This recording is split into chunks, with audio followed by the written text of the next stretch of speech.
កូនខុសហើយម៉ែពេលមានជីវិតកូនមិនបានគិតដល់ម៉ែខ្សែពិតទឹកកូនភ្ញាក់ខ្លួនបំរើស្រាលធ្ងន់លើម៉ែនឹមនួនក៏កូនមានស្ងួនមិនបានធ្វើដែរចំណីអាហារហូបចុកទាំងខ្វះខ្លួនម្ដាយសែនចាស់រស់នៅស្រុកស្រែកូនមិនដែលទៅសួរសុខទុក្ខម៉ែគ្មានអ្នកមើលថែក៏កូនមិនដឹងអោព្រះម៉ែអើយកូនស្ដាយណាស់ពីមុនងងណាស់គ្មានដឹងខ្យល់អីពុកម៉ែនៅរស់មិនសាងកុសលព្រោះគិតមិនដល់គុណអ្នកម្ដាយថ្លៃ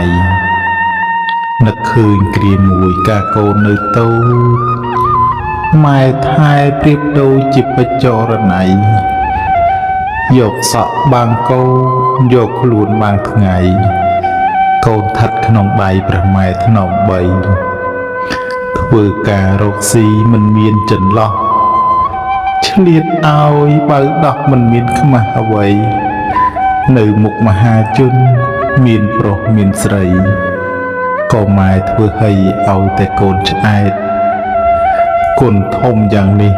រិះគិតមិនដឹងគុណល្អយ៉ាងនឹងឃើញច្បាស់ក្រឡែតគិតពីខែមីថាចាំខែចែកធ្វើបុណ្យជាហេតុតបគុណម៉ែខ្លះមិនទាន់ដល់ផងម៉ែលាកូនហើយអ្នកម្ដាយតាមក្រោយកូនខុសខ្លាំងណាស់ព្រោះមិនស្ដាប់គ្រូយល់តែផ្ដេសផ្ដាស់មិនថែម្ដាយចាស់ឲ្យនៅម្នាក់ឯងមើលចោះខ្ទមតូចង្អៀតមិនដឹង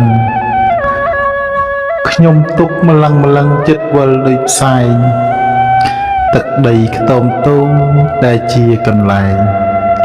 សូមជួយថ្លាថ្លែងរកម៉ែខ្ញុំផងអោម្ដាយសម្លាញ់ជាទីស្នេហាម៉ែនៅទីណាមដេចស្ងាត់តែម្ដងពីដើមមកជូម៉ែស្ដីឆ្លើយឆ្លងពេលនេះឯងងឃើញតែទីតាំងឃើញក្រែកន្ទេលម៉ែធ្លាប់សម្រាំងកូនទុកមិនបានព្រោះកូនខុសខ្លាំងឃើញក្រមាចាស់ម៉ែធ្លាប់បិទបាំងអោអ្នកសច្ចាំងជួយរកម៉ែខ្ញុំពីងទឹកឆ្នាំងបាយនឹងខោអាវម៉ែពី3ហូហែកូនរត់ទុកធំម៉ែអើយពេលនេះកូនទុកប៉ុនភ្នំកូនចង់ទៅយំប្រាប់អស់ទេវតាពេលនេះហួសហើយគ្មានត្រឡប់វិញកូនទុកទៅមនិញគ្មានពេលភ្លឺថ្លាម៉ែរស់ក្នុងខ្ទោ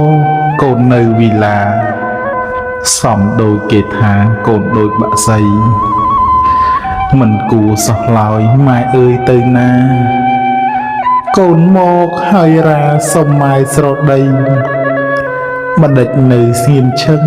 សម្រានធ្វើហីកូនយកចំណីជូនម៉ែពិសាពុទ្ធោម៉ែខ្ញុំគាត់ស្លាប់ទេដឹងដៃជើងគាត់រឹងមិនស្ដីចរចាម៉ែអើយម៉ែសូមភ្ញាក់ឡើងមកណាកូនយកអាហារកូនមកដល់ហើយមើលចោះញាតិមិត្តគេធ្វើអ្វីទៅអ្នកម្ដាយពីលពៅដេកនៅកន្តើយខ្លះវាយក្តាមមកឈូសពុទ្ធោម៉ែអើយម៉ែលាកូនហើយឲ្យកូនពឹងអ្វីអស់លោកប្រុសស្រីសូមជួយខ្ញុំផងសូមជួយចម្លងទៅជួបម្ដាយស្រីគាត់ទៅទីណាខ្ញុំសែនរីងរៃ